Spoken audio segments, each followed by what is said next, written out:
Hello you mommies and daddies, कैसे हैं आप? वेलकम टू पेरेंटोपीडिया, योर की टू हैप्पी पेरेंटिंग। फ्रेंड्स, मैं जब भी टॉय स्टोर में जाती हूँ तो मैं बिल्कुल ध्यान देती हूँ कि ये जो किशा के टॉयज है ये एंटरटेनिंग तो रहे ही, मगर साथ ही साथ उसमें कुछ लर्निंग भी मिले। तो आज के वीडियो में मैं कुछ ऐसे टॉयज के बारे में बात करूंगी जो आपके बच्चे के फिजिकल एंड इमोशनल डेवलपमेंट के लिए बेहद जरूरी है। नंबर 1 लिस्ट पर है बास्केटबॉल एक्टिविटी। अब बास्केटबॉल एक्टिविटी आपके बच्चे के फिजिकल डेवलपमेंट के लिए बहुत ही अच्छा है, क्योंकि बास्केटबॉल से आपके बच्चे का फाइन मोटर स्किल्स जो है वो डेवलप होता है।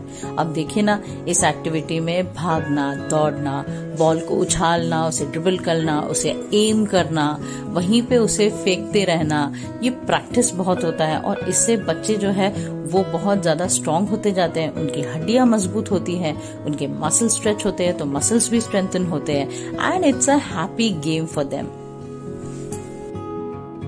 अब जो सेकंड टॉय है वो हॉर्स राइडिंग है। Now this is a very interesting activity जो आप अपने बच्चे को इंडोर्स करा सकते हैं। हॉर्स राइडिंग सिर्फ फन ही नहीं है, क्योंकि बच्चा एक अलग तरह का बॉन्ड भी डेवलप करता है उस टॉय के साथ में। जस्ट लाइक वो जो बॉन्डिंग होती है डॉल्स के साथ में, वैसे ही इस एनिमल के साथ में भी होता है। तो यहाँ पे आप देखोगे कि बच्चे जो है धीरे धीरे उसे राइड करना सीखते हैं, उसे स्विंग करना सीखते हैं। इससे हैंड आई कोऑर्डिनेशन बहुत ज्यादा स्ट्रांग होने लगते हैं और साथ ही साथ बच्चों का कॉन्फिडेंस भी बढ़ता है, क्योंकि बच्चे जो है इसे धीरे धीरे एक्सप्लोर करते हैं। पहले राइडिंग सीखेंगे, कैसे स्विंग करना है वो सीखते हैं, और फिर धीरे धीरे you just leave it to your child, because बच्चा फिर उसके साथ में बहुत अलग अलग एक्टिविटीज करता है। कभी कभी आप देखेंगे कि बच्चे उसे लीड करने लगते हैं, बच्चे उसे पुश करते हैं, उसे खींचते हैं। करने दीजिए उन्हें जो करना है। आप ही के जैसे मुझे भी इनिशियली डर लगता था, but with a little supervision you can definitely encourage your child to do a little stunt on their own. तो ये भी एक अच्छा टॉय है for improving hand eye coordination and improving their confidence. अगर आप इतना स्टंट अफोर्ड नहीं कर सकते तो आप इसे सिंपलर एक्टिविटीज के साथ खेल सकते हो। आप टेबल टेनिस खेल सकते हो अपने बच्चे के साथ में। अब आप कहोगे कि टेबल टेनिस टॉडलर्स के साथ कैसे खेलें? आप इसे बहुत आसानी से खेल सकते हो बलून्स के साथ। बलून्स के साथ ये एक्टिविटी थोड़ी सिंपल हो जाती है आपके बच्चे के लिए। साथ ही साथ ये जो फन एक्टिविटी है ये आपके बच्चे का सिर्फ फिजिकल डेवलपमेंट नहीं, आपके बच्चों का मेंटल डेवलपमेंट भी करता है। क्या आप जानते हैं कि टेबल टेनिस खेलने से बच्चों में लॉन्ग टर्म मेमोरी फंक्शन जो है वो स्ट्रांग होते जाती है। टेबल टेनिस में बहुत सारे चैलेंजेस होते हैं, जैसे बॉल को बार बार कंसंट्रेट करना, कहाँ जा रहा है उस हिसाब से उसे टैप करना, उसे मारना, उसके लिए दौड़ना, भागना। ये जो एक्टिविटी है इससे लॉन्ग टर्म फंक्शन जो है आपके बच्चे का ब्रेन एक्सरसाइज जो है वो होने लगता है। तो ये एक नंबर 3 लिस्ट पे है। इस एक्टिविटी को आप खेल सकते हो बहुत आराम से बेड पर खेलते हुए। बेड पर बैठे बैठे पहले सिखाइए, फिर धीरे धीरे जैसे बच्चा ग्रास्प करेगा तो आप उसे घर में कहीं पे भी, फ्लोर में भी आप इस एक्टिविटी को करा सकते हैं। नंबर 4 एक्टिविटी है थ्रेडिंग बीड्स। बच्चों में पिंसर ग्रास्प डेवलप करना बहुत ज्यादा जरूरी है, क्योंकि आगे चल के वो सारी आम एक्टिविटीज जैसे डब्बा खोलना या फिर लिखना, ड्रॉ करना या बटन्स लगाना या शू लेसेस लगाना, ये सारी चीजों के लिए आपके जो फिंगर्स है उनका कोऑर्डिनेशन होना बहुत ज्यादा जरूरी है। तो उसकी एक्सरसाइज होती रहनी चाहिए। अब उसकी एक्सरसाइज में सबसे इम्पोर्टेंट एक्सरसाइज है पिंसर ग्रास्प का। पिंसर ग्रास्प यानी इंडेक्स फिंगर और थंब जो है उसको कोऑर्डिनेट करते रहना चाहिए, सो दैट आगे चल के ये सारे आम एक्टिविटीज जो है ये आसानी से किया जाए। अब थ्रेडिंग बीड्स में आप फाइन मोटर स्किल्स की डेवलपमेंट करते ही है, साथ ही साथ एक कंसंट्रेशन एक्सरसाइज है। देखिए बच्चों में इनिशियली थ्रेड्स के थ्रू बीड्स को थ्रेड करना बहुत डिफिकल्ट हो सकता है, तो इसीलिए मैंने शुरुआती दौर में स्ट्रॉज का यूज किया था।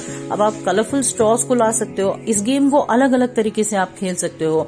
आप उन्हें कलर सिखा सकते हो, आप उन्हें नंबर काउंटिंग सिखा सकते हो। Now I leave it up to you, because हर बच्चा अलग है, हर बच्चे की कैपेसिटी अलग है। जो जैसे जैसे ग्रास्प करे वैसे वैसे करते रहना चाहिए। उसे फोर्स मत कीजिए। If they are enjoying this activity go for it, if they are not enjoying it आप उसे थोड़ी देर के लिए स्टॉप करें। मे बी इस एक्टिविटी को अभी उसे नहीं खेलना चाहिए, बाद में कुछ टाइम के बाद वापस इस एक्टिविटी को खेले।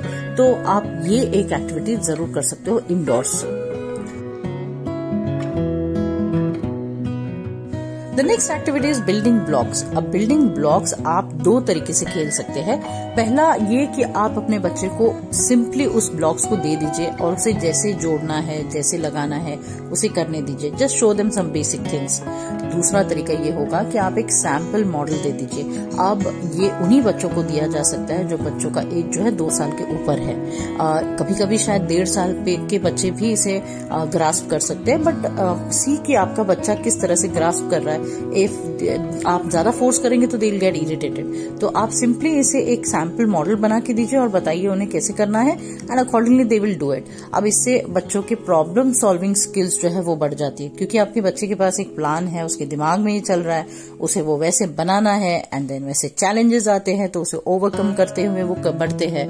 तो आप अपने बच्चे की माइंड कंडीशन कर रहे हो पहले से ही, ताकि आगे चल के जब वो पढ़ाई से बहुत ज्यादा तंग होगा, उसे चैलेंजेस आएंगे, तो वो उसी तरह से फंक्शन करेगा उसका ब्रेन जिस तरह से आप अभी कंडीशन करा रहे हो उसे बिल्डिंग ब्लॉक सिखा के। तो ये एक बहुत अहम स्किल सिखा रहे हो आप, that is problem solving skills. बच्चे की लॉजिकल एबिलिटी भी इससे बहुत ज्यादा स्ट्रांग होते जाती है। इनिशियल लेवल पे कलर सीक्वेंस को सिखाने की जरूरत नहीं है, आप सिंपली इसे ब्लॉक्स को शेप्स के थ्रू आप उसे सिखा सकते हो। तो build sample models and ask them to build it and help them, guide them slowly and gradually, don't just leave them.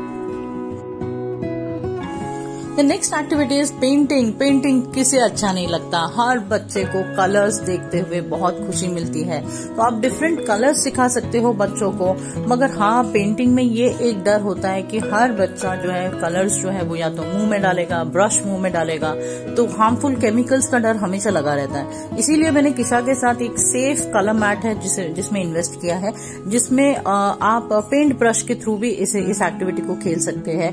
आप इस मैट पे हमें एक पेन मिलता है, लेकिन मैंने नोट किया है कि ये जिस तरह के मैट्स है इसमें जो पेन्स मिलते हैं वो लंबे समय तक नहीं चलता। तो that pen is nothing but a filler pen जिसमें पानी भरा जाता है और आपको बस सिंपली उसे ड्रॉ करते रहना है कलर मैट पे, और कलर्स जो है वो अपने आप बैकग्राउंड में दिखते जाते हैं। तो आप कलर्स सिखा सकते हो। आई फेल्ट कि मेरा बच्चा जो है अभी क्रेयॉन कलर्स के लिए तैयार नहीं है। क्रेयॉन कलर्स का जो मिनिमम एज होता है वो 3 या 4 इयर्स होता है। तो इसीलिए I didn't go for organic colours, I didn't go for Chunky colours, because you know I fear कि वो हर बार जब भी क्रेयॉन कलर्स देखती है she is tempted to put that in her mouth. तो इसलिए मैंने वो अवॉइड किया हुआ है। जब हम कलर्स की बात करते हैं तो रंगोली डिजाइन्स को कैसे भूल सकते हैं।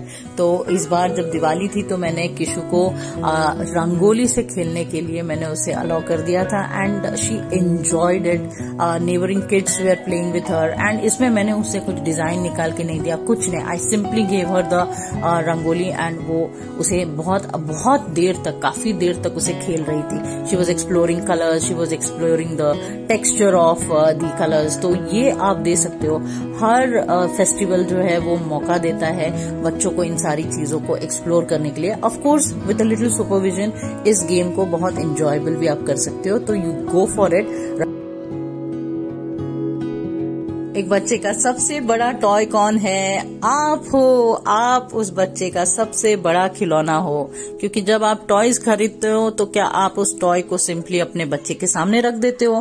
क्या वो एंजॉय करता है? नहीं, आप एज पेरेंट्स उस टॉय में जान डालने का काम करते हो। आप उसके साथ खेलते हो, मस्ती करते हो, आप फनी फेसेस बनाते हो, तो आप उनका सबसे बड़ा खिलौना हो। मैं हमेशा कहती हूँ कि एक बच्चे को जो सबसे बड़ा गिफ्ट आप आज दे सकते हो वो है आपका समय। ये बहुत इंपॉर्टेंट है, क्योंकि जब आप अपना समय बिताते हो आप एक स्ट्रॉन्ग मैसेज दे रहे हो एज पेरेंट अपने बच्चे को कि you my child are my highest priority. आप मेरे लिए महत्वपूर्ण हो, और ये अपने बच्चे के इमोशनल सिक्योरिटी के लिए बहुत ज्यादा जरूरी है। इसीलिए जब भी आप इतना समय बिताओ, एक बच्चा भी उसी तरह से ओपन होने लगता है कम्युनिकेशन में। माता पिता की कम्युनिकेशन ओपन होना बहुत ज्यादा जरूरी है, और जब आप इतना समय बिताते हो अपने आप उतनी स्ट्रॉन्ग बॉन्डिंग होने लगती है।